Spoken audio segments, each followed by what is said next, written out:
예, 지난달 봉황암 법회에서 여러분들 보고 부랴부랴 서둘러서 봉암사로 들어가서 17일간 영맹정진을 끝내고 지난 6일날 회양을 하고 돌아와서 이제 한 며칠 된 것 같습니다. 굉장히 오래된 것 같아요. 오늘 아침에 법회를 이제 시작하니까 그래도 여러분들한테 잘 보이려고 목욕탕에 가서 머리 깎고 면도 하고, 근데 그 한남동 저희 사무실 근처에는 마땅한 목욕탕이 없어요. 그래서 이제 그 조계사 앞에 가면은 백상 빌딩이라고 그 밑에 지하에 그냥 7,000원 주면은 냉탕온탕 할 수도 있고 그런 그 사우나가 하나 있습니다. 그래서 이제 사우나를 갔다가 나오는데 비가 부슬부슬 내려가지고 남산 순환도로를 막 지나서 하얏호텔을 오는 길이 가을에 참 이쁩니다. 은행나무 잎이 거의 환상적으로 깔려있는 그 길에 거기다가 또 웬 가을비입니까? 저희는 노래가 나오더라고요. 무슨 노래가 그런데 제일 맞을까요? 네? 똑같네요. 네. 최헌이죠? 부른 가수가 혼자 아침 새벽부터 미친놈같이 가을비 우산 속에를 노래를 흥얼흥얼하다가 지난 수계법회 때 노래를 안 했다고 이번에 노래하라는 신도들도 있다는데 가을비 우산 속에 노래를 불러버릴까 말까 진짜 중얼중얼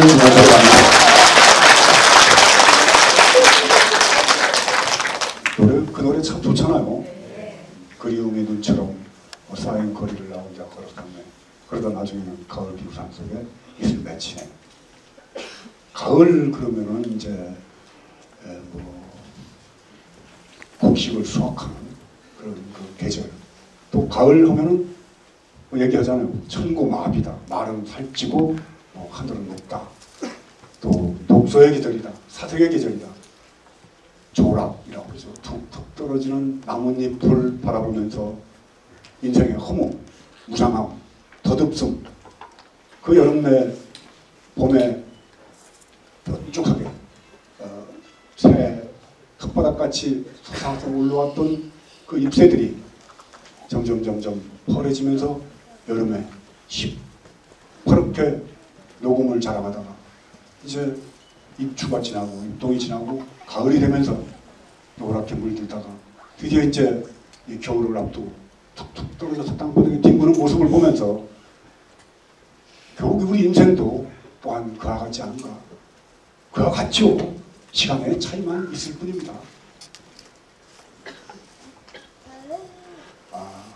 알 수 없는, 알 수 없죠. 결국 무시무종이라고 얘기하는데 시작도 없고 끝도 없는 이 시간 속에 지금 언제라고 얘기할 수 없는 이 무한한 시간의 흐름 속에 나는 어디쯤 와 있는가. 우리가 인생을 60이다, 70이다, 80이다 이러는데 과연 이 길고 도대체 측량할 수 없는 이 시간의 흐름 속에 우리 인생이라는 건 어떻게 보면 눈 깜짝 하는 것만도 못할 정도의 짧을 수도 있습니다. 이 무한한 광활한 우주, 허공, 끝없이 펼쳐진 이 허공계 속에 지구는 티끌 하나, 점 하나에 불과할지도 모릅니다. 그런 점에 붙어서 사는 우리 인간. 이렇게 생각해보면 참 사람이라는 게 무엇 때문에 살아야 되는 건지, 왜 살아야 되는 건지, 이런 것들을 나도 모르게 느끼게 만드는 계절. 그래서 우리 가을은 책도 보고 또 좋은 본문을 통해서 여러분들과 함께 삶의 의미를 어떻게 살 것인가, 뭐가 잘 사는 것인가에 대해서 강목하게 간절하게 생각하는 계절이기도 합니다. 봉암사를 용맹정진을 하기 위해서 들어갈 때 사실 용맹정진이라는 말 자체가 저는 굉장히 좀 거북스러운 말입니다. 무슨 정진에 용맹정진이 있고 보통정진이 있고 뭐 엄청 싸납게 하는 정치, 용맹정진인가요? 그 용맹정진이라는 말 자체도 저는 별로 그렇게 달가운 말은 아닙니다만 통상적으로 불리기 때문에 3.7 용맹정진을 한다 하면서 이제 봉황사를 들어갔었는데 사실은 일주일 용맹정진은 해인사 선방에는 하한거 동항걸 하면은 동항거 때는 부처님 성도 제의를 기점으로 해서 일주일 전에 시작을 합니다. 일주일간. 그건 뭐 행사 살고 있는 대중은 강원 학인이든지 선방 스님이든지 다 참여를 해야지 돼요. 후원해서 스님들 뒷바라지 하는 스님들 말고는 전부 용맹정진에 참여를 해야 되기 때문에 근 100여 명 이상 150명가량이 일주일간 용맹정진을 합니다. 그리고 2시간마다 한 번씩 뭐 과일을 먹고 또 밤 12시에는 죽을 끓여내주는 거 죽을 먹고 이러면서 이제 일주일간 일단은 형식적으로는 잠을 못 자는 거죠. 눕질 않으니까. 이러는데 3.7 용맹정진은 한 10여 년 전부터 공부를 좀 열심히 하고자 하는 그런 스님들이 조직적으로 이제 해서 각 화사에서 또 의성 고은사에서 이렇게 3.7 용맹정진 어떤 경우에는 한철 내 용맹정진 한 그런 철도 있고 이렇게 저는 1993년 겨울 동안걸 들어가서 94년도에 동안거 해제를 하고 바로 스님들 한 30분이 모여서 봉암사에서 3.7 용맹정진을 한 번 한 적이 있습니다. 그땐 제가 주장을 해서 뭘 하자. 근데 그때는 굉장히 힘이 들었어요. 막 거의 뭐 정신을 못 차릴 정도로 힘이 들었어요. 이번에는 이제 하한거 끝나면서 가을에 용맹정진을 한다는데 나이 든 사람들은 거의 다 안 들어옵니다. 힘이 드니까 우선. 그러면서 저를 누가 옆에서 아니 명진 선생님도 들으시면 좋은데 명진 선생님이 그 나이에 하겠어요? 약을 올린 겁니다. 또.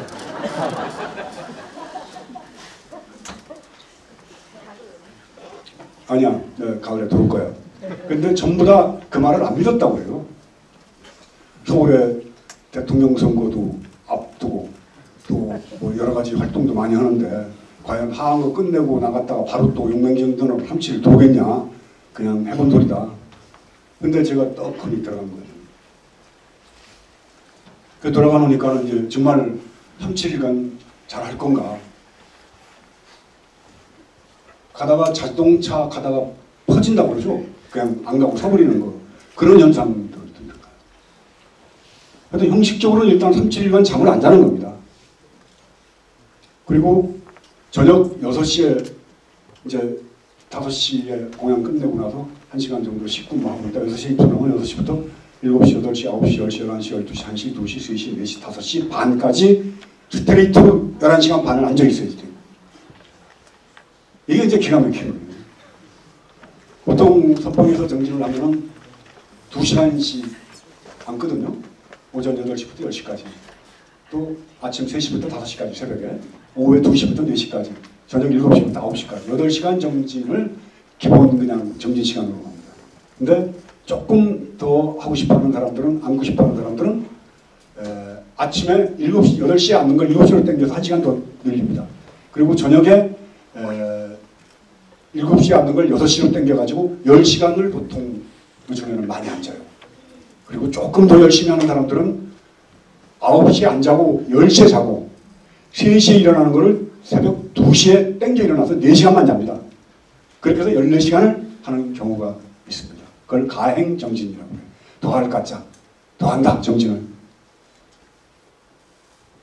근데 보통 때 정진을 해보면은 2시간 앉을 때 3시간 앉는 것만 해도 너무 힘이 드는 거예요. 근데 이걸 안 쉬고 스트레이트로 11시간 반을 앉아 있는다. 야, 이게 보통 일이 아니구나. 근데 해보니까 별게 아니더라고요. 해보니까.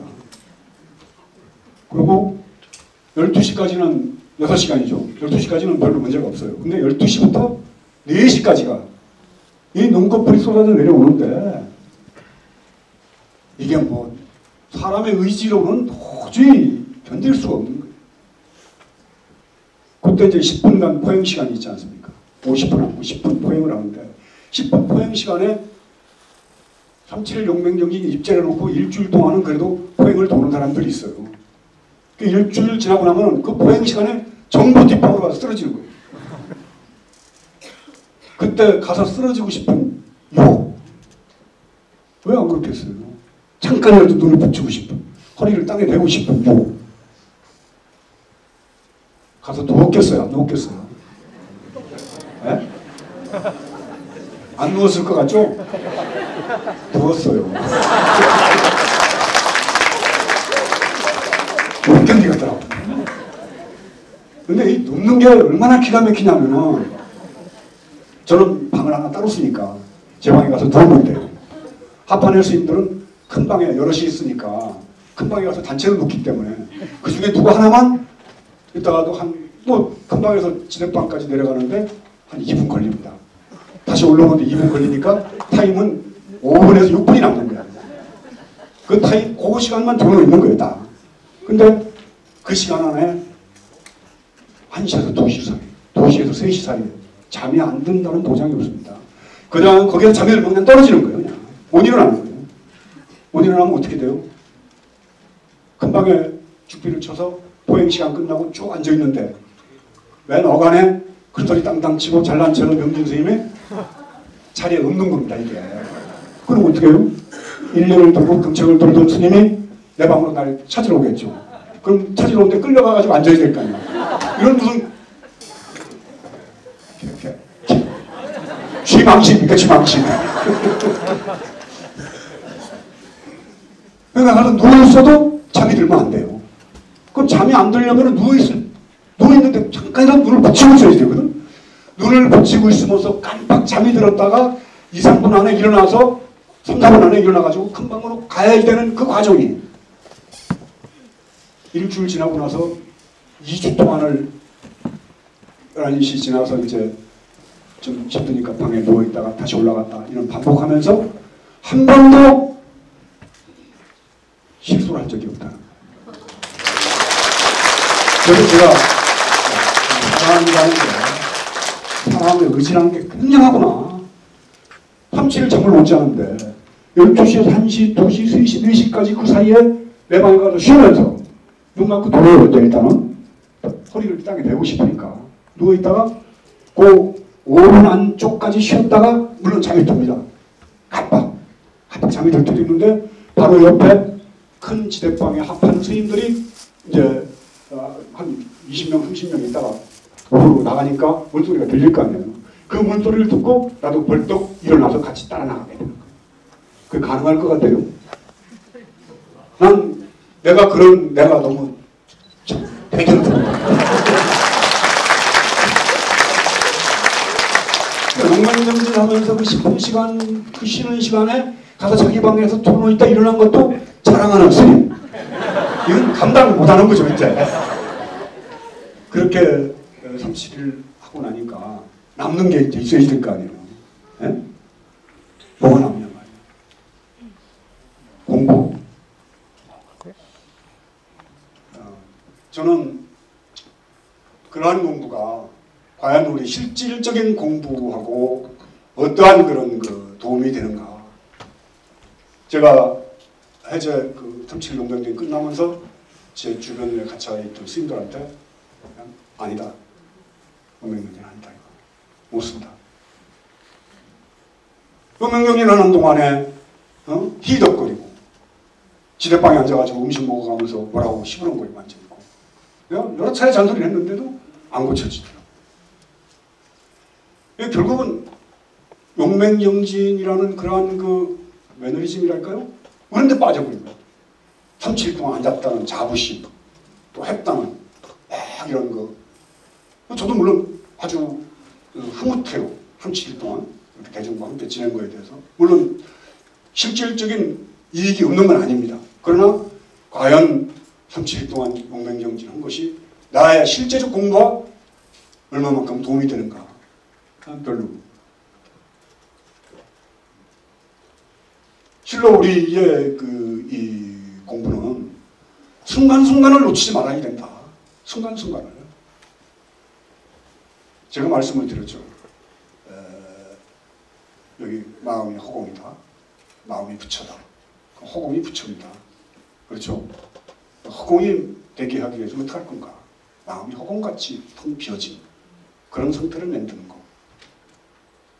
그렇게 해서 어떻게 해야 돼요? 마음을 비운다고. 허공 비움을 얘기하는 거니까. 비우려면 어떻게 되느냐? 내가 알고 있는 거, 내가 갖고 있는 정보, 내 머릿속에 들어있는 가치, 뭐 여러 가지 내가 바라본 관점들, 이거 다 비우는 거다. 비우기 위해서는 아는 것으로부터 벗어나야 된다. 아는 것으로부터 벗어나려면 어떤 방법이 제일 좋으냐? 몰라야 된다. 모르기 위해서는 우리가 흔히 얘기하는 가나선을 얘기하는 화두를 드는 게 제일 빠르다. 근데 화두를 드는 그 방법 자체가 너무 대한민국 가나선, 소위 선종이라고 불려지는 조여종의 가나선 공부 방법이 다시 또 한 번에 매너리즘에 빠져있다. 난 거기에 대해서 비판합니다. 가나선을 비판하는 게 아니라 가나선을 공부하는 스님들의 방법들이 잘못되어 있다고 봐요. 자, 어느 절에 가면 그런, 봉암사에도 그런 주점이 걸려 있습니다. 해저, 니우, 하몰주. 해저, 니우. 바다 및, 니는 지능니자입니다. 소는, 우는 소우자입니다. 해저, 니우. 바다 및, 해저, 니우. 바다 및, 진흙소. 함올주. 먹음을 함자. 달올자, 달릴 주자입니다. 해저, 니우, 함올주. 암전석호. 바위 및, 돌호랑이. 바위 및 돌호랑이가 아기를 안고 있다. 이런 말들이 나옵니다. 이 차찰 선방 주점에는 특히 이런 말들이 많이 붙어 있어요. 해전이요 하물주 무슨 소리입니까? 바다 및 진흙소가 달을 물고 달린다? 누가 거기에 대해서 바다 및 진흙소가 달을 물고 달려? 바다 밑에 진흙소는 바다 밑에 들어가서 물속에 있는 진흙소가 어떻게 견뎌요? 다 녹아버리지. 그런 진흙소가 또 달을 물고 어딜 달려요? 암전 좋고 바위 밑에 돌호랑이가 애를 안고 있다? 이것도 무슨 소리야? 좀 심하게 얘기하면은 귀신 방구에 털난 돌이 귀신도 없는데 귀신이 방구? 또 귀신 방구에 무슨 또 털이나? 이런 무슨 배랑아리를 넘은 소리야. 귀신 방구에 털난 돌이. 자, 정강 스님이 학자들한테 많이 물었던 공안이 판치생모입니다. 판때기 이빨에 털난 도리를 네가 아느냐? 판때기 이빨. 판때기 이빨이 뭡니까? 기형적으로 이빨이 이렇게 32개로 이렇게 쪽쪽 갈라져 있고 하나로 되어 있는 이빨이 있나 봐요. 잘못 기형아로 태어나면은 그걸 판치라고 해요. 그 판치에 털이 났다? 이건 또 무슨 소리야? 모든 화두와 공안의 낙처는 우리로 하여금 갖고 있는 상식적인 틀 속에서 상상의 그 어떤 이 결론을 내리지 못하도록 하는 데 있다. 공안의 낙처. 모든 화두의 낙처. 그 말이 전해주고자 하는, 우리한테 던져주고자 하는 메시지는 우리로 하여금 모름의 세계 속으로 가게 만들어주는 겁니다. 그래서 조주가 어떤 개도 불성이 있습니까? 없습니까? 없다. 부처님은 만유일체 개의 불성이라고 그랬는데 모든 무정이 다 불성이 있다고 그랬는데 어째서 부처님은 불성이 없다고 그랬을까? 알 수 없죠. 조주가 없다고 그랬는 그 조주의 뜻을 물어 들어가는데 조주의 뜻을 우리가 어떻게 알겠어요? 내가 나의 본래 면목도 모르는데 조주의 면목을 어떻게 알겠냔 말이야. 모르면 모를수록 모름의 세계 속으로 갈 수밖에 없는 게 화두가 갖고 있는 바라는, 또 화두를 제시했던 부처님이나 역대 조사가 우리한테 요구했던 것은 화두를 통해서 어떤 깨달음을 얻는 게 아니라 이 화두를 통해서 점점 더 모름의 세계 속으로 들어가기를. 그 목적이 낙처가 이 화두 속에 들어있다는 거예요. 결국은 모름의 세계 속으로 어떻게 들어갈 것인가. 근데 갑자기 조주가 왜 무락했는가를 의심하면 큰 깨달음을 얻을 것이다. 그러니까 조주가 왜 무락했는가를 의심해야겠다. 여기에 의도적인 자기적인 물음을 향해서 물어가는 자기가 붙는단 말이에요. 자기가 붙으면은 깨달음에 대한, 아니면 빨리 공부를 해야겠다는, 이루어야겠다는 무릎의 세계로 들어가서 정말 호탕탕 허공같이 텅 비어야겠다는 이런 욕심이 붙어서 결국은 본질 자체를 가로막는 장애가 되구나. 자연스러워지다. 자연스러워지다. 자연스러운 물음 속에 우리는 알 수 없음의 세계 속으로 가야 된다. 자연스러우려면 어떻게 해야 돼요? 허공은 어디서 끝나지? 허공은 도대체 시간은 어디서 출발해서 어디로 가지? 서양의 모든 철학과 물리학자들이 물었던 물음입니다. 이 물음만큼 우리로 하여금 간절하게 물음 속으로 끌고 가는 화두가 어디냐 이 말이야. 나는 누구지? 이 물음. 이 물음을 전제로 해서 누가 그걸 깨달은 게 부처라고 그러니까 누가 가서 어떤 것이 부처입니까? 말은 똥막대기다. 왜 말은 똥막대기라고 그랬지? 부처. 자연스럽게. 응? 어째서 말은 똥막대기라고 했을까? 그 스님이 정말 큰 스님인데 자연스러운 물음. 이 물음이 억지로 앉아가지고 육단식으로 깨닫게 된 욕망으로 조시무자를 첫날 만날 드는 것보다 여러분들이 가을 낙엽 떨어지는 걸 보면서 덧없음을, 무상함을, 인생은 뭘까? 삶이란 뭘까? 자연스럽게 들어오는 물음의 꼬리를 놓지 않고 물어 들어가는 것. 그것이 올바른 정신이라고 저는 여러분들한테. 쉽죠?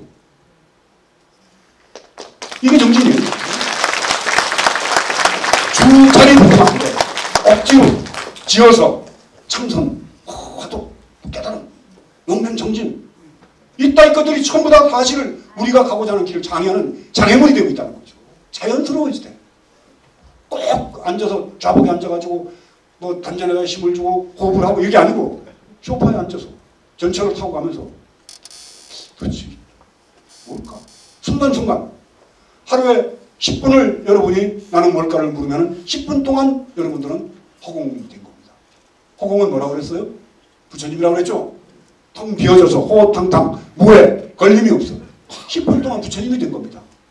잠깐 동안 여러분들이 부처님 인생이란 게 뭐야? 알 수가 없다.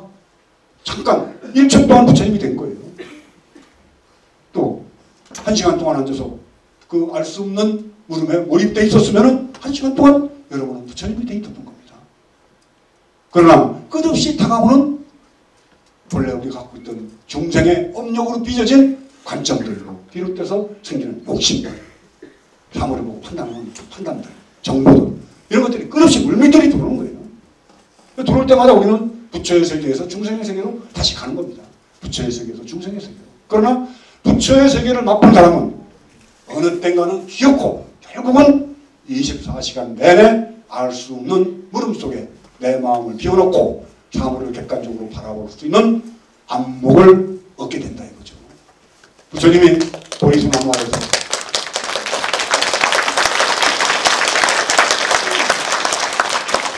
보리수나무아래서 49일 동안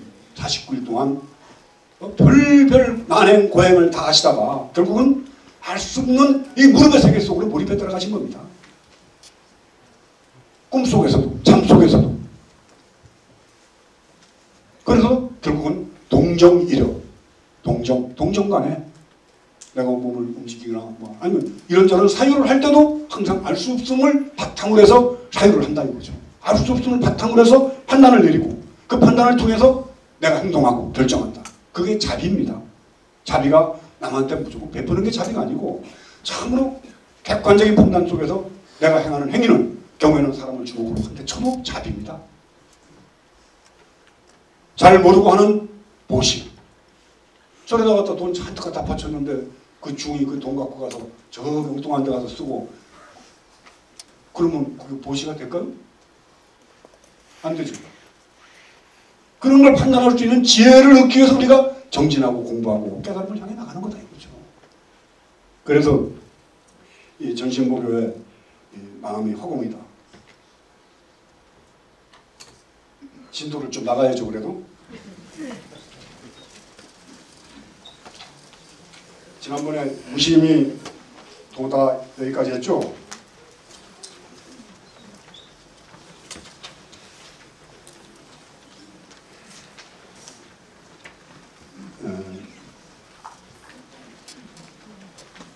우리가 잠 안 자고 이제 정진하는 걸 용맹정진이라고 얘기했는데 잠 시큰 자고 먹을 거 다 먹고 다 하면서 남는 시간에 과연 우리는 뭘 하고 있는가? 내가 이번에 용맹정진에 대해서 이제 대중들 앞에서 굉장히 비판적인 입장을 가졌던 게 그렇게 밤에 눈꺼풀이 내려오는 거를 막 하면서 가서 5분 누워있다가 와서 자복에 앉고 이럴 정도로 치열하다면은 니들 낮에 차단 먹을 때 아니면 밥 먹고 오고 갈 때 희덕거리고 얘기하지 말아라. 하루 종일 너무 절실하게 공부를 했는데 이제 정말 잠자는 것도 아깝다. 그래서 나는 밤잠을 안 자겠다. 이게 용맹정진이지. 밤잠 안 자는 것을 목적으로 해서 다 그냥 놓고 있단 말이야. 방아착하고 놓고 있다가 갑자기 좌복에 앉아가지고 또 용맹정진 한다고 그러고 돌아가면서 두드리고 타닥타닥 거리고 난리를 친다. 난 이건 정진 아니라고 봐요. 여러분들도 마찬가지입니다. 나는 뭐 때문에 안 되고 뭐 때문에 안 되고 순간순간 조그만 점 지금 여러분들이 내 얘기를 듣고 있는 이 순간에도 알 수 없는 물음을 바탕으로 해서 제 법문을 들을 줄 아는 점. 그렇게 돼야지. 절실해야지 돼. 그게 지금 같은 계절, 이 가을 약간 톡톡 떨어지면서 우상을 느끼게 하는 이 계절에 가을은 또 사색의 계절이라. 사색이 뭡니까? 사색이 고요하게 뭐 생각하는 거 아니에요? 그 사색의 계절이에요. 남산에 그 낙엽 떨어지는 길을 걸으면서 사는 게 뭐지? 왜 살까? 이게 참선이고 이게 정진이고 이게 용맹정진이에요. 순간순간을 안 놓치려는 것들. 금방 또 먹을 거 생각했어. 스님이 저렇게 얘기했는데도 또 금방 또 다른 생각을 했어. 그러면서 돌이키고 또 돌이키다 보면 우리의 업이 변해서 우리가 생각하는 이 흐름 자체가 주파수가 변합니다. 변하면 나중에는 할 수 없는 그 생각 안 하려도 안 할 수가 없게 만들어진다 이거죠. 그 트레이닝 습관적으로 자꾸 연습. 어떻게 연습을 하느냐. 아니 누굽니까 이승엽 또 어저께 뉴스 보니까 유현진인가요? 이제 LA 다저스로 가는데 뭐 280 얼마인가 뭘 엄청나게 돈을 받고 이제 거기를 가는데 이승엽을 감독했던 삼성의 감독이 누구더라? 뭔데? 어저께 잠깐 보니까 그러더라고. 이승엽이가 처음에 일본에서 돌아와가지고 삼성에 입단해서 보니까 배팅 자세가 전부 틀어져 있더라는 거예요. 그래서 괌에 가서 시정도 하고 고치긴 했지만 그래서 걱정도 많이 했는데 이승엽이 그러면 누굽니까? 아시아 최고의 홈런 왕이고 타격 왕이잖아요. 평생을 밥 먹고 초등학교 때부터 지금까지 한 30년 이상을 이 야구 봤다면 흔든 사람. 그런데도 배팅 자세가 흐트러져 버렸다는 거예요. 전문가가 보니까. 한차 야구 좀 하는데도 골프 선수들 어떻게 골프하는 줄 알아요? 밤낮 없이 이 연습장에 가서 댔다고 용하는 공을 자꾸 두드려 댑니다. 골프에 대한 근육이 생기는 거예요. 야구는 야구에 대한 근육이 생기는 거예요. 평생 그런데도 또 자세가 흐트러져요. 또 바꿔야지 돼. 한차 세상에 오는 운동조차도 그렇게 치열한 노력과 간절한 애씀이 필요한데 인생의 깨달음 행사의 문제를 벗어나고자 하는 우리 공부하는 도반들 여러분들이 자기 삶의 문제에 대해서 얼마만큼 치열해봤는가. 과연 입시생들이 입시 공부하듯이 몇 시간씩 앉아가지고 나를 향해서 묻고 도대체 나는 뭘까? 이걸 모르면 나는 지금 죽어도 괜찮아. 이런 절실한 마음으로 한 번쯤은 물어봤는가. 술도 한 번, 물도 한 번, 물에 불 탄 듯 대충 가서 법문 듣고 히히거리고 웃고 그러다가 우리 명진 스님이 37일 용맹정진하고 왔는데 얼굴이 어떻게 변했을까. 그래서 손이라도 한번 잡으면 뭐가 기가 좀 섞여가지고 돈이 좀 잘 벌릴까. 이러고 온 사람도 많죠. 됐어요.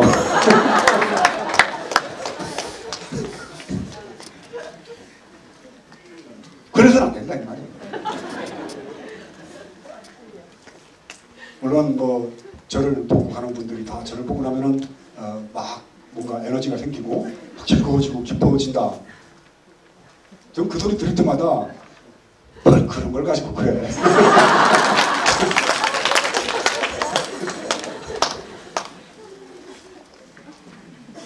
그런 그런 처절함이 있어야지 돼요. 처절함이. 그거 없이는 고뇌의 강을, 생사의 강을, 나고 죽음의 이 강을 넘어갈 수가 없다 이거죠. 훌쩍 한번 뛰어넘어 버리면 그다음부터는 정말 안심인명처 편안한 그 자리로 가는 것을 뭐 부자냐 뭐 하여튼 진도를 좀 나가놓고 또 합시다.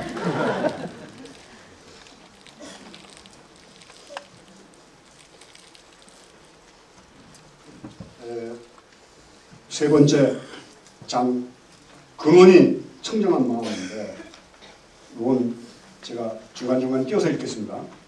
본래 부처 자리에는 실로 그 어떤 것은 없다. 본래 부처 자리에는 실로 그 어떤 것 없다라고 단정을 해버렸습니다. 아무것도 없다. 무. 밝고 오묘하며 안락할 따름이다. 텅 비어져서 일체 어떠한 걸림도 없는 허공 같은 자리에 오묘하다. 오묘하다는 건 온갖 변화가 다 일어난다는 거예요. 진공묘요란 말하고 똑같습니다. 진공묘요. 참으로 비어져 있기 때문에 오묘한 변화가 일어나는 거예요. 누가 허공이 야, 나 허공인데 너희들 까불지 마. 허공상을 드러내면은 변화가 일어날 수가 없죠. 허공이 주인이 노릇하고 있으니까 텅 비어져서 일체가 다 비어진 자리이기 때문에 봄이 오고 가을이 오고 허공 가운데 이르는 변화입니다. 낙엽이 지고 비가 오고 눈이 내리고 하는 이 오묘한 변화는 텅 비어진 허공이기 때문에 일어나는 변화라고 봐요. 스스로 깊이 깨달으면 당장 그 자리이므로 원망구족하여 다시 모자람이 없다. 설사 삼아성직업을 정진 수행하여 모든 주의를 거치더라도 한 생각 증득하는 순간에 이르러서는 원래 자기 부처를 깨달을 뿐 내가 부처임을, 내 마음의 공적함을, 내 마음이 비어있음을, 내 마음속에 일어나는 슬픔, 기쁨, 즐거움, 괴로움, 화냄, 생로, 병산이 뭐니 하는 또 시로, 애락 그게 어디 있어요? 내가 막 화가 났어요. 저 그냥 안 놔둘 거야. 그때 이 화내는 근본은 어디서부터 출발해서 화가 날까? 보고 들여다보면 이 화가 어디서 올라오는 거야 지금? 어디서 올라와? 바탕이 없어요. 바탕이. 그러면 화가 서로를 가라앉죠. 욕망이 막 확 일어났어. 막. 욕심이 확 일어나는데 도대체 욕심이 어디서 나는 거야? 보면 욕심이 일어나는 자리가 없네. 이러면 저절로 깔아앉는 거예요. 이게 수행, 이거 정진이고 이게 공부입니다. 순간순간 항상 자기 자신의 근본을 향해서 들여다보는 거예요. 내 마음이 어디 있어요? 모르죠. 모르는데 화가 뭐예요? 화가 어디 있어? 모르는데 아무것도 알 수가 없는 그 자리에 남녀가 있어요? 너와 내가 있어요? 이것과 저것이 있어요? 상대가 다 끊어져 버렸단 말이에요. 모르기 때문에. 상대적으로 계속 생각하고 관점을 갖고 판단하고 내리도록 습관적으로 되어져 있는 중생의 업력으로부터 벗어난 자리가 모름의 자리다 이거예요.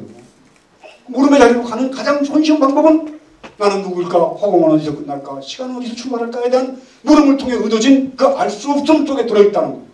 여기에 대한 확신한 의지와 확실한 이거야. 이걸 갖는 그 자리를 저는 깨달음으로 부릅니다. 깨달음으로. 다 뭔가를 알아서 아는 것으로부터 출발하려고. 알아가지고 아는 그 깨달음을 통해서 새로운 자기 세계를 만들어내려고 합니다. 그러나 부처님의 법은 모든 알무로부터 해방된 그 자리를 통해서만이 여러분들이 해방될 수 있다는 것을 여실하게 얘기해 줬는데 그걸 부처님은 활등같이 얘기했다면 황격스님은 활줄같이 그대로 직선적으로 얘기한 겁니다. 그래서 저희 인도표라는 이 공부가 쉬우면서도 또 어떻게 보면 아주 어려우면서도 왜? 너무 쉽기 때문에 이 식을 깨달은다면 이 법회 장소 올 것도 없어요. 집에서 황격스님의 전신법을 보면서 여러분들이 그냥 스스로 정진하고 공부하면 되는 거예요. 다시 또 긍극의 경제에 있어서는 어떠한 것도 거기에 도포될 것이 없다. 허공에다 뭘 보태요? 허공에 보태집니까? 깨닫고 난 다음 지난 세월의 오랜 수행을 돌이켜보면 모두 꿈속에 허망한 짓일 뿐이다. 이런 대목 멋지잖아요. 깨달음을 향해서 막 용맹경진, 단식, 37 용맹경진 별거 다 했는데 깨닫고 나서 보니까 텅 비어져 있는 허공. 내 마음은 한 것 같구나 하는 그런 아주 쉽고 너무 간단한 이치를 오랫동안 애를 써서 깨달으려고 했었는데 보니까 여기 다시 비유가 나오는데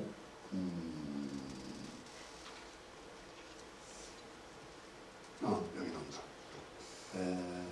마치 힘센 장사가 구슬을 얻은 것은 자기 본래부터 갖고 있던 구슬을 얻은 것일 뿐 밖으로 찾아다녔다는 노력과는 상관없는 것과 마찬가지다. 이제 여기는 뭐냐면은 힘든 장사가 자기 이마에 보배 구슬이 있는 줄 모르고 밖으로 찾아 온 시방세계를 두루 다니며 찾아도 마침내 얻지 못하다가 지혜로운 이가 그것을 가르쳐주는 본래 구슬은 얘와 다름이 없음을 보는 것과 같은 일이다. 도를 배우는 사람도 자기 본심을 미혹하여 자기 본래 마음이 미혹되었으니 그것이 부처임을 알지 못하고 밖으로 찾아다니면서 의식적으로 수행을 하며 차례를 밟아서 깨달으려 하지만은 억겁 동안 애써 구한다 해도 영원히 도를 이루지 못할 터인즉 당장 무심한 마음 못하다. 당장 무심한 마음 못하다.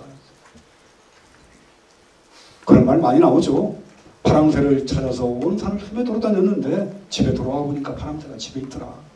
봄을 찾아서 온 산을 돌아다녔는데 집에 돌아와서 보니 서쪽 정원에 매화꽃가지에 봄이 와 있더라. 깨달음을 찾아서 도를 구하기 위해서 온 천지를 돌아다니면서 선식을 만나고 선방을 다니고 막 공부하고 난리를 쳤는데 보니까는 본래 내 마음이더라. 찾을 게 없더라. 그래서 난가심. 한문으로 적을 분들은 적어도 좋고 그 적어보세요. 난가심. 여기는 마음 심자 세 번을 씁니다. 그리고 어려울 난자를 씁니다. 어려울 난자. 난 가히 할 때는 가할 가자. 난가심. 요 마지막 심은 찾을 심입니다. 찾을 심. 난가심.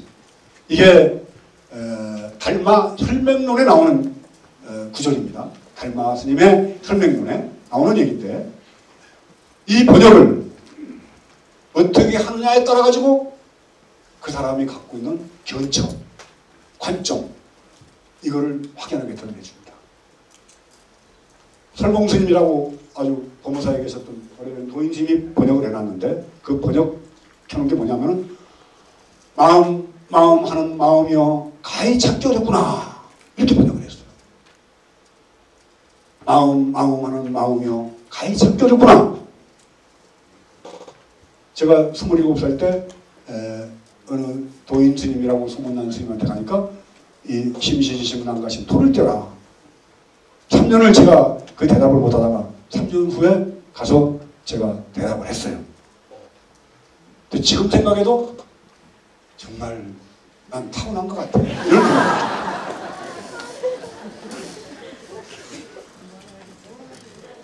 마음 하는 마음이 가히 찾기 어렵구나. 그건 뭐 찾을 게 있다는 얘기 아니야. 쉽고 어렵다는 게 붙어있잖아. 여기는 멋지게 토를 띄는 거예요. 다음 12월 법회 때는 누가 스님께 뭘 묻겠습니다. 뭐 어떤 것이 부처입니까? 이런 거 하지 말고 이런 대목에서 토를 바로 뛸 줄 알면 바로 나하고 이제 앉아가지고 한 1시간 정도 얘기를 해야지 돼요. 멋진 토를 떼야지 돼 이런 데서.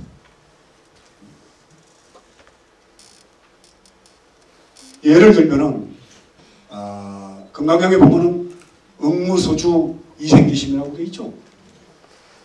무슨 소리입니까? 응당히 머무는 바 없이 마음을 내라. 그렇죠? 이생기심.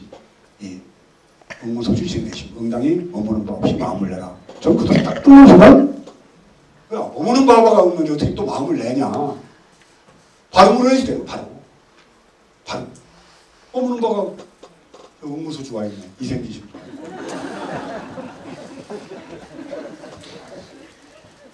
그래. 바로 머무는 바가 없는데 어떻게 마음을 내? 그렇죠? 근데 글이나 언어나 문자나 이런 내용들은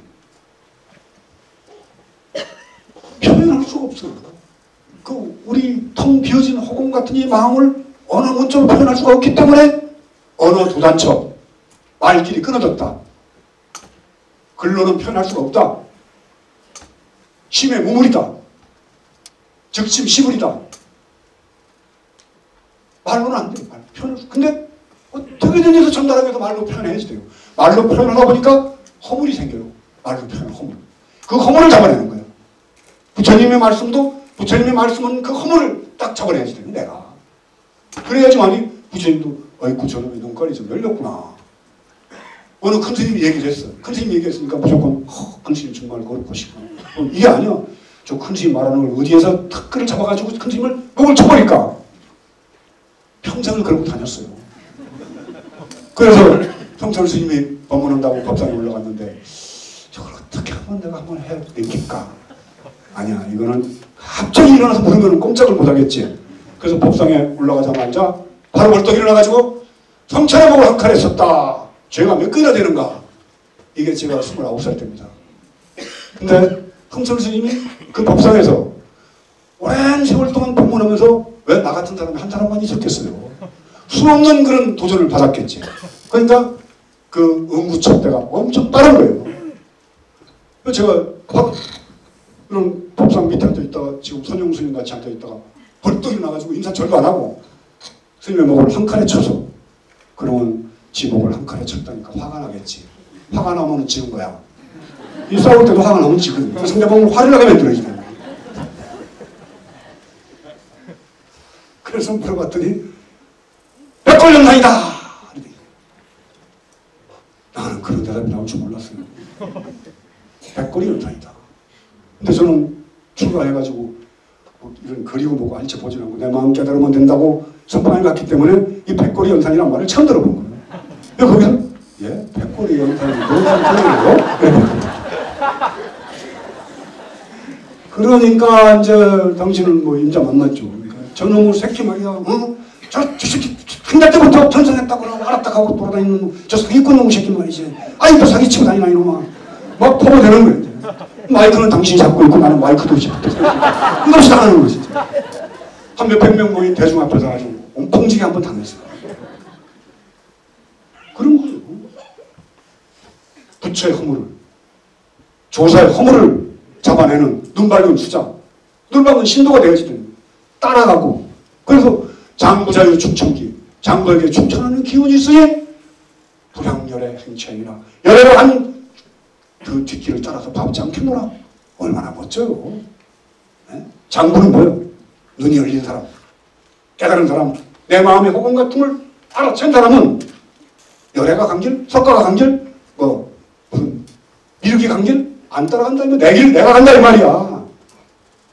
장부사유 충천기 아니 장부에게 충천하는 기운이 있으니 불향열의 행체이나 열애가 간 곳을 따라가지 않겠노라.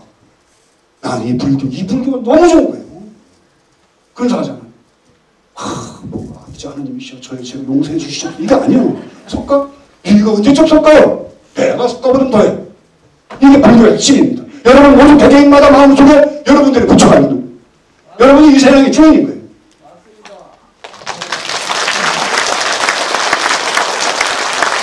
그런데 우리 기독교는 이제 할렐루야 아멘 소리가 막 터져나오는 거지. 그러니까 우리도 뭔가 개발을 해야지. 신밖에 맨날 박수만 칠게 아니고. 그렇게 해서 깨달아진 사람. 그 세상에 대해서 덧없음을, 부상을 느끼고 깨달아진 사람은 어떻게 살 것인가, 이제.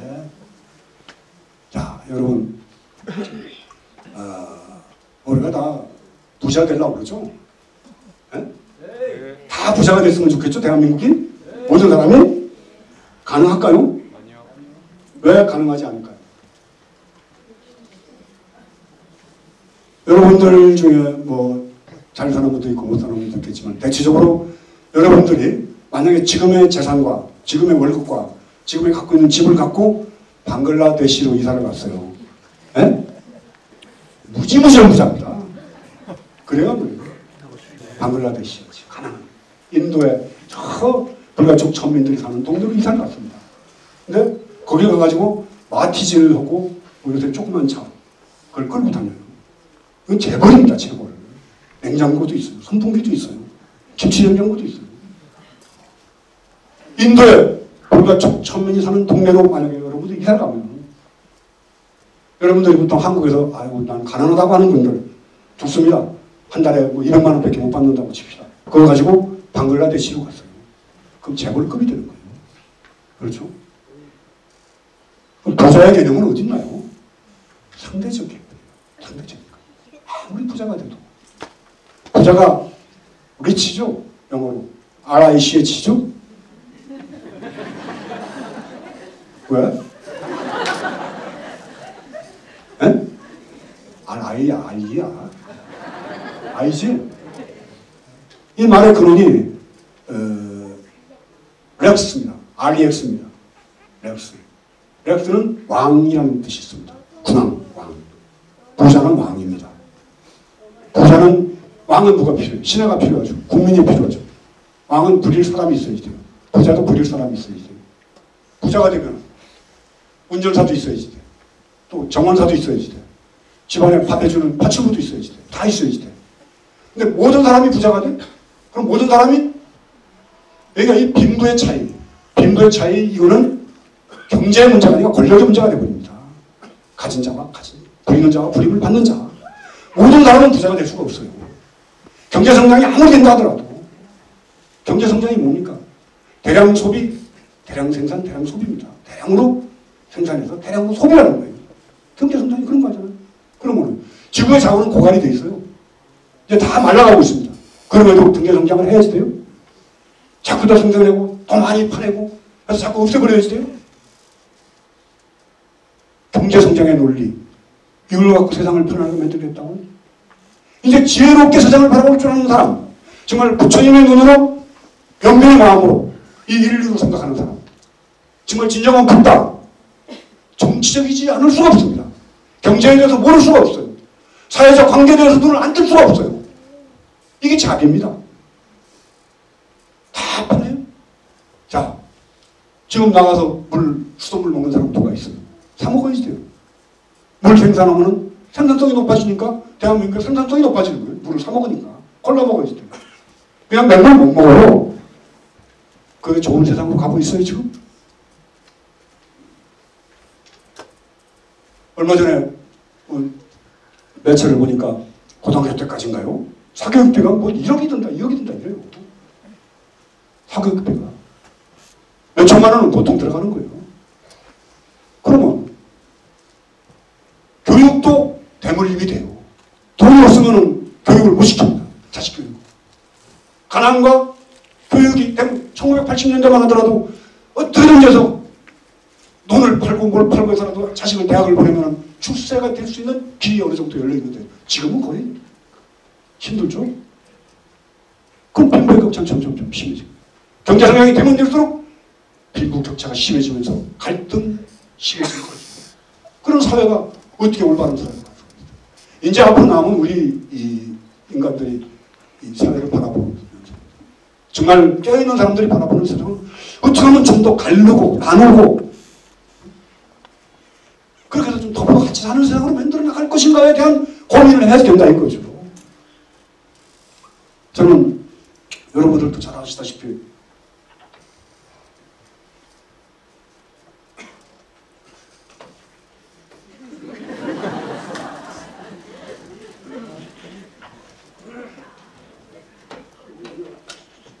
공기가 안 통하고 꽉 닫혀 있으니까 대부분 물이 안 나와요.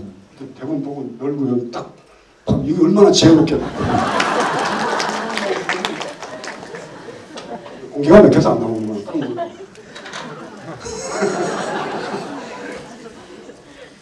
참 잘하고 싶어서 어떻게 가서 봉황사 가서 있었을까.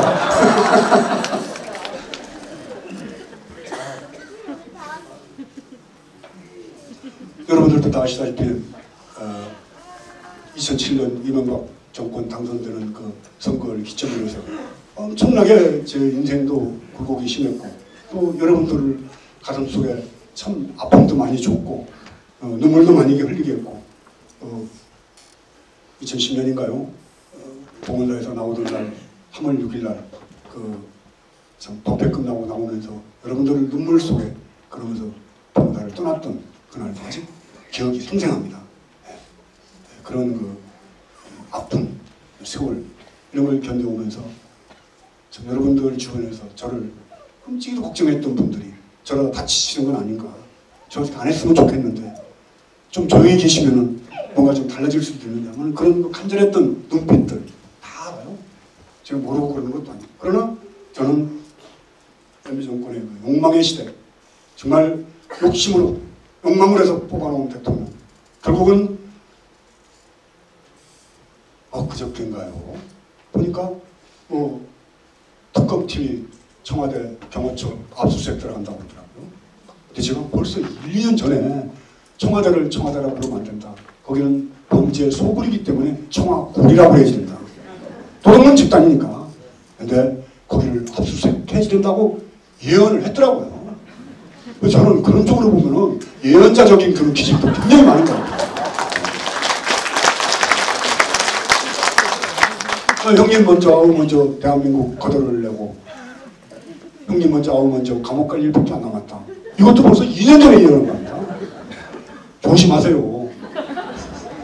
말하면 딱딱 맞아요, 제가. 여러분들 앞으로 무조건 잘 될 겁니다.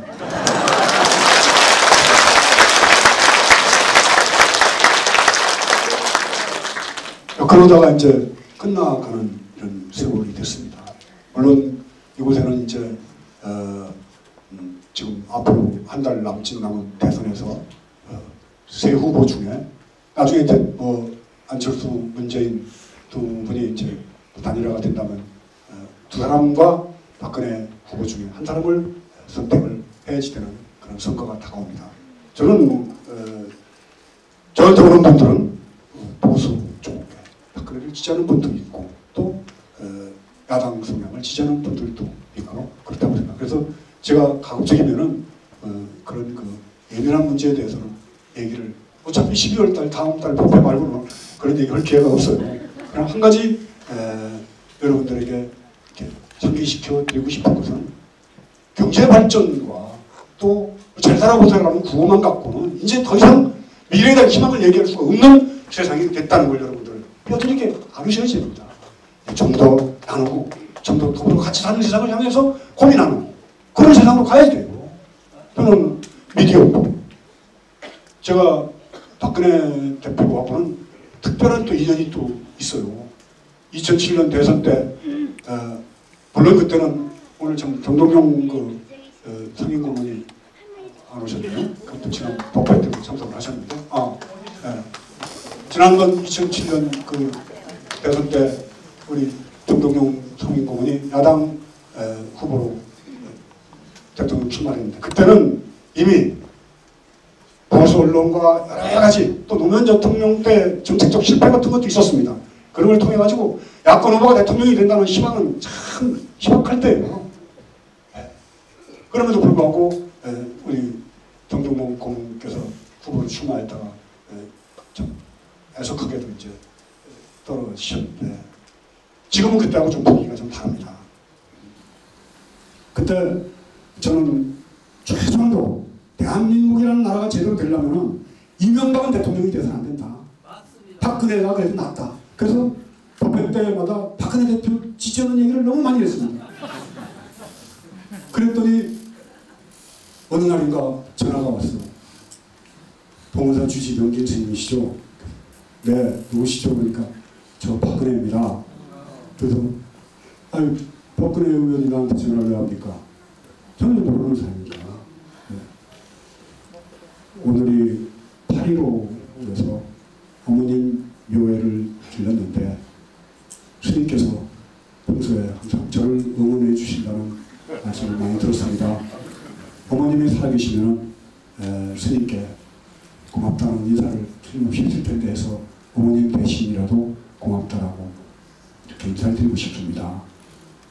그래서 제가 꼭 대통령 되십시오. 그래서 여성 대통령이 잘하는 것도 보여주는 것도 좋죠. 그렇게 덕담을 했어요. 근데 떨어졌잖아요. 그렇죠? 경선에서.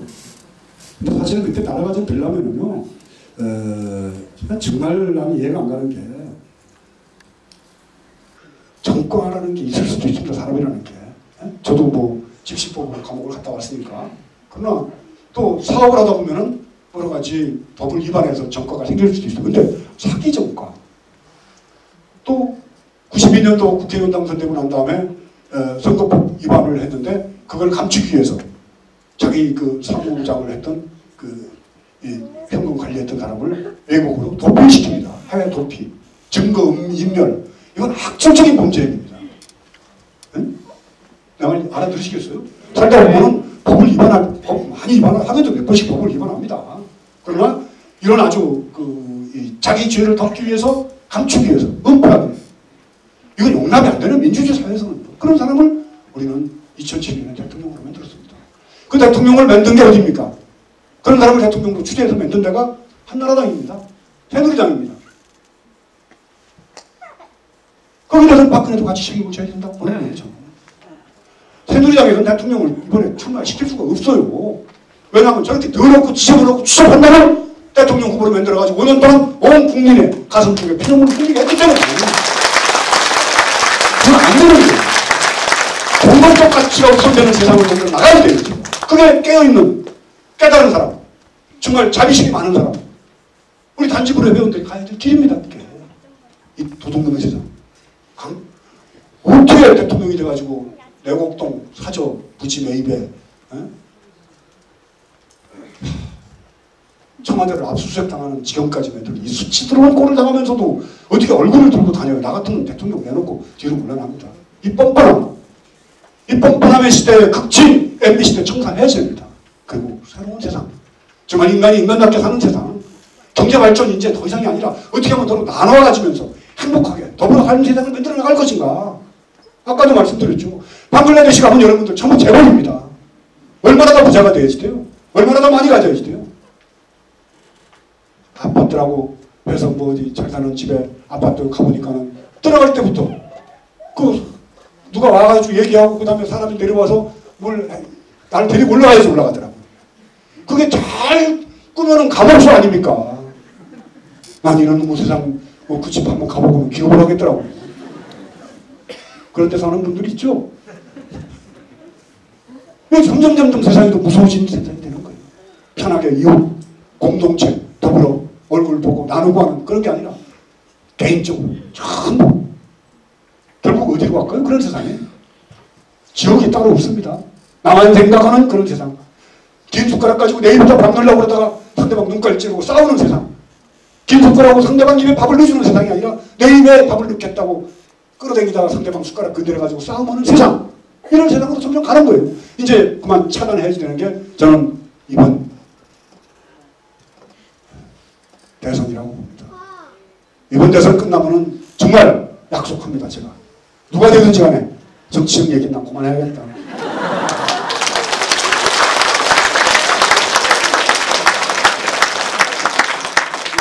왜냐면 아니나 문이 되면은 뭐 잘할 거고. 그 거짓말을 하는 사람들. 박근혜 자체는 저는 그런 대로 뭐 여러 가지 약속 또 신뢰 뭐 이런 쪽으로 높이 점수를 줍니다. 네. 그리고 저는 또 굉장히 보수적인 사람이에요. 진보가 아닙니다. 남들이 오해를 하는데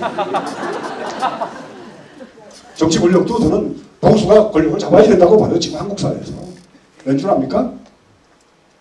이름뿐인 진보가 권력을 잡았을 경우에 재벌개혁 엄청난 반발이 만약에 87년 지나고 난 뒤에 노태우 되고 난 다음에 저도 그때는 후보 단일화 입장이었는데 김영삼 후보가 대통령이 김대중 후보가 양보를 해야 된다고 생각했던 사람입니다. 왜?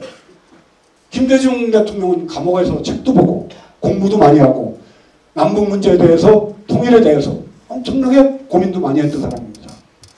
김대중 대통령은 민족에 대한 애정이 있었던 사람입니다. 그렇기 때문에 김대중 대통령이 양보를 해야 된다. 왜? 김영삼 대통령은 머리가 나쁘기 때문에 무조건 대통령만 되면 절대 양보 안 한다. 그리고 김대중 대통령이 됐으면 하나의 해상 못합니다. 금융실명제 못합니다. 좌파, 빨갱이 이 소리 들으면서 군부 쿠데타가 일어날 가능성까지 있었다고 저는 봅니다. 그래서 김영삼을 거쳐서 김대중으로 가는 게 옳았다고 봐. 지금도 역시 그렇게 생각합니다. 그 당시에 김근태, 이해찬 이런 사람들이 전부 다 비판적 지지를 통해서 김대중 대통령을 뒤에서 출마할 수 있도록 자리를 만들어놨습니다. 거기에 대한 책임도 누군가 져야지 된다고 봐요.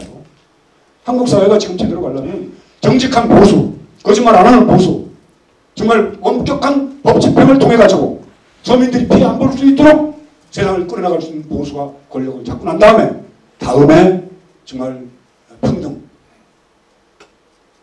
또 올바른 세상을 만들어 나가고자 하는 더불어 노동자, 농민이 주인된 세상 만들어 나가고자 하는 진보가 권력을 잡는다면 순차적으로 한국 사회가 더불어 사는 세상으로 갈 수 있다고 보는데, 지금 한국 사회 보수는 너무 부패해 있어요.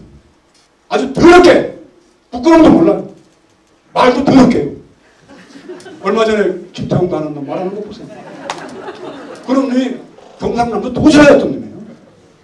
야, 이런 놈들이 전부 꽉 차 있습니다. 여기 일선에서 애쓰고 참 억울함이 없이 법 집행하기 위해서는 검사 많아요. 80% 이상이 그렇습니다. 그러나 정치 권력을 지향했던 검사,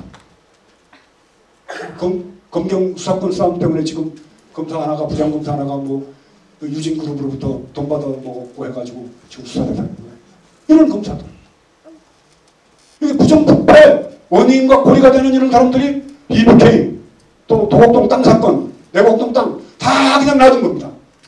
이제 차츰차츰 다 드러나고 있어요. 이거 한꺼번에 다 조사해가지고 감옥 보낼 사람 보내고 다 정리할 사람 정리해야지 돼요. 그러기 위해서는 나는 정권 교체가 필요하다고 생각하는 사람입니다. 이런 선택을 할 때 우리는 어떤 기준에서 선택할 것인가?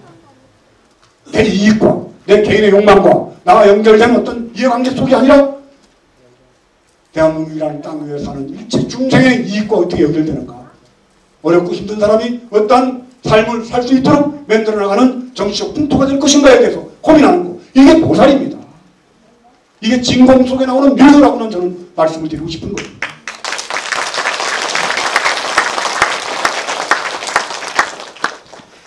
순간순간 놓치지 마십시오. 한 땀 한 땀, 한 생각 한 생각을 여러분들이 언제든지 객관적으로 생각하고 판단하고 결정을 내릴 수 있도록 항상 깨어있어야 됩니다. 깨어있기 위해서는 내 물음이 없어지죠. 금방 나는 뭘까 했다가 또 없어져요. 그러나 또 다시 땡기세요. 또 뭘까? 허공은 어디서 끝날까? 시간은 어디서 출발할까? 이 막연한 물음 속으로부터 여러분들이 벗어나지 않도록 계속 물으십시오. 묻다 보면 어느 날, 명진 스님이 이래서 이렇게 여기를 소중하게, 이렇게 간절하게, 간곡하게 얘기하는구나. 그런 반짝이는 그런 하는 스위치라고 해서 바뀜이 온다 이거죠. 그 바뀜이 오면은 너무 좋아요. 막 저는 그 42살에 처음에는 19살 때 그런 경험을 했습니다. 19살 때, 그리고 26살 때 개받고 바로 법조사에서 나와서 한번 경험을 했고, 내가 막 도도, 오만, 잘난 채 막 온몸에서 막 펑펑펑펑 풍겨져 나오는 거예요. 26살 때 저를 봤던 사람은 오늘 얼마나 이러고 다니는지 돈을 좀 훔쳐갔다고 저기서 내려오려고. 나중에 보니까 또 아니에요. 그리고 42살 때 정말 큰 깨달음을 얻어요. 그때 지었던 제 깨달음의 시가, 제가 49대 법문 때 꼭 연가 법문 때 하는 풍광운비 천무은요, 바람이 날고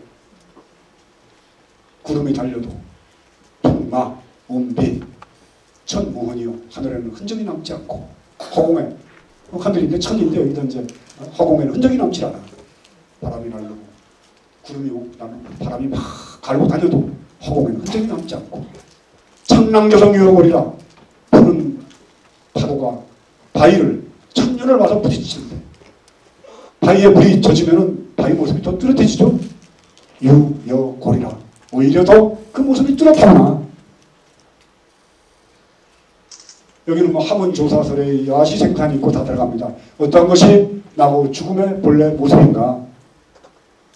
간밤 눈 덮인 산에 산새 울음소리가 그윽하구나, 구슬프구나, 이렇게 시를 하나 지었어요. 내가 지어놓고 생각해도, 야, 정말 난 못하는 게 뭘까?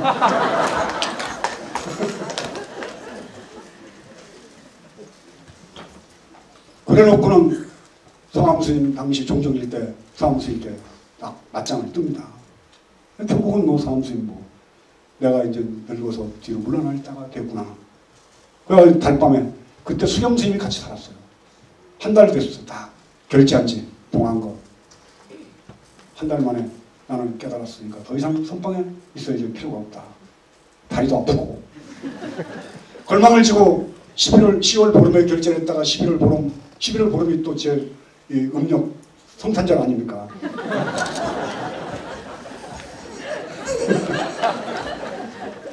참 뻔뻔스럽다. 성탄절 날 딱 걸망을 지고 깨달음을 얻은 도인이 돼서 동암사 그 큰절에서부터 홍문정까지 오는 길이 너무 좋잖아요. 달밤에 거기를 걸망을 지고 걸어 내려오는 겁니다. 이제. 수경스님이 문경에서 택시를 하나 불러가지고 홍문정까지 불러다 놓고는 내 걸망을 대신 이제 들고 그래서 지금 어때? 달빛은 저렇게 아무 차별 없이 비추는데 달빛을 받고 안 받고는 저한테 딸리는 거지 달빛이 무슨 문제가 있냐? 딱 한마디 하고 그때 진짜 멋있었어요.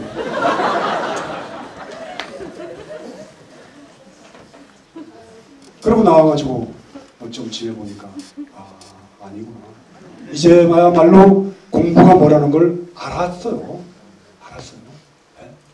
그러나 확연하게 내가 달라진 안목과 그걸 갖고 그 여름에 회의사로 쳐들어갑니다. 회의사로. 이 정도면은 뭐 부처님 같이 달마대사 같이 북조스님 같이 완벽한 깨달음은 아니지만 그래도 어디 가서 내가 너희들보다 훨씬 잘난 체 할 수가 있어. 그러니까 일단은 대한민국에서 제일 센 게 성철이니까 성철하고 맞짱 떠야지 돼. 그 맞짱 뜬 얘기 그 전에 했죠? 그 다시 듣고 싶죠? 그 12월달에 합시다.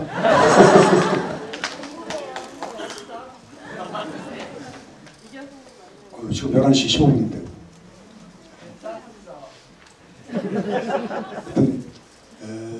제가 오늘 너무 여러 가지 얘기를 저도 아침에 나오는데 고민되더라고요. 명명경기는 얘기도 해줘야지 되지. 또 단집으로 전진법으로 나가야지 되지. 또 다가올 앞으로 한국 사회 변화에 대해서 우리 회원들한테 어떻게 뭘 얘기해줘야지 돼. 막 이런 게 막 복잡하게 왔다 갔다 하는 거예요. 그래도 안 빼먹고 다 병문안치 안 빼먹고 다 했냐? 너무 좋아요. 여러분들 보고 있으니까. 너무 꽉 차 있으니까 막 그 식구, 우리 식구 같은 가족 뭐 이런 느낌. 그리고 정동영 그 상임 고문께서 월악산에도 여기 온 정치하는 분들이 나오는 분들이 카메라가 없으면 잘 안 갑니다. 알아줘야지 되고 찍고 해야지 되는데 그런 거하고 아무 상관없이 여기를 이렇게 해서 오시는 거예요. 그래서 정말 어떤 입장 앞으로 또 대선 후보까지 됐던 분이니까 뭐 다른 또 무슨 욕심이 있겠습니까만은 그러나 어느 자리에 무엇이로 아니면 김구 선생님 같이 해방된 조국이라면은 정부 청사 앞에 나는 운지기를 하더라도 난 달갑게 하겠다라 했던 게 김구 선생님 하셨던 말씀이죠. 난 우리 정동영 성인 고문께서도 그런 마음이시라고 생각합니다. 그리고 우리 장준하 선생님의 아드님이신 장홍원 선생님도 이 법에 이렇게 참석을 하십니다. 정말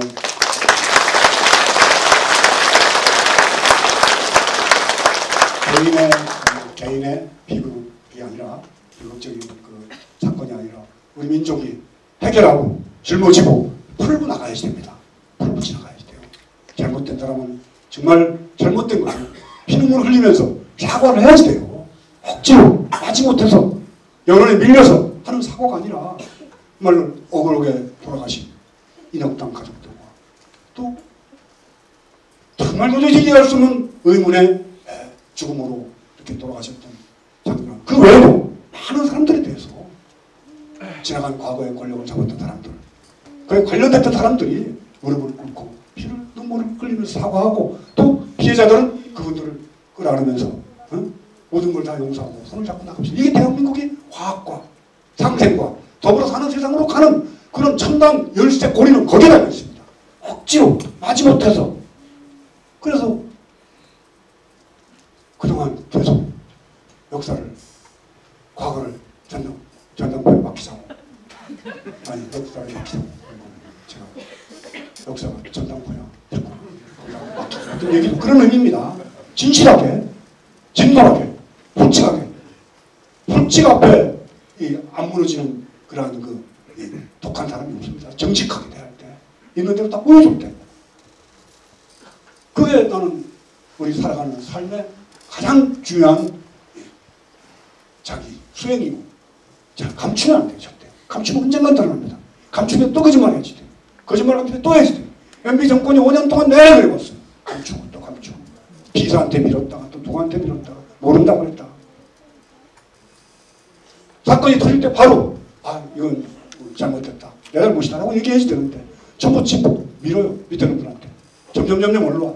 나중에 들통이 나면은 전부 줄줄이 수갑을 차고 감옥으로 가요. 세상에 현직 대통령의 형님이 이상득 의원 국회 부의장까지 지냈어요. 정치권의 핵심이었어요. 감옥을 가도 그 정도 감옥 가면은 현직 대통령 사표 내는 게 맞습니다. 예? 안 그런가요? 부끄러움을 모르는 세상. 난 이런 세상 그만 청산하는데 우리 단지부의 회원 여러분들, 여기가 계신 여러 사회적으로 활동하시는 분들이 정말 양심이 살아있는 세상. 경제발전 얘기는 이제 그만해야지 됩니다. 방글라데시로 가면 난 부자야. 그렇죠? 제 말이 안 클리나요? 너무 사는 것 가지고 너무 그러지 마. 정말 정신적으로 우월한 세계를 갖는다면 나는 지난번에도 말씀드렸습니다만 알렉산더가 찾아와서 디오게네스한테 뭘 좀 내가 당신한테 뭘 좀 해줄 테니까 얘기해봐요. 디오게네스가 뭐라고 그러는지 압니까? 야, 이 자식아 비켜. 햇빛 가리지 말고 비켜. 야, 이 멋쟁이 아니네. 그죠? 뭘 막, 그게 막 디오게네스가 이제 스님 같은 거죠. 그 당시에 그리스에서는. 근데 그런 스님한테 임금이 왔어요. 그래서 명진 스님 절이라도 하나 지어드릴까요? 뭘 원하는 게 뭡니까? 그랬는데 내가 안 믿겨 자식아. 너무 멋지잖아. 그지? 근데 거기서 아이고 각하 나 저기 포함에 절 좀 지어주시고 이래야 될까? 그러면 안 되겠죠? 네. 난 그런 멋진 스님이 되고 싶어요.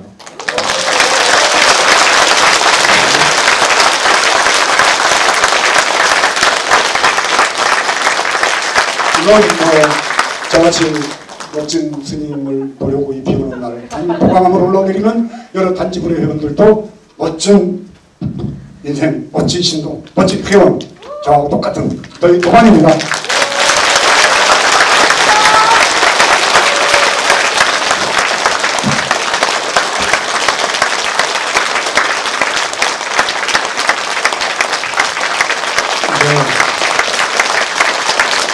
저를 들으시니까 좋죠. 말씀을 저렇게 하셔서 고생을 굉장히 많이 하시고 오셨는데요. 큰 박수로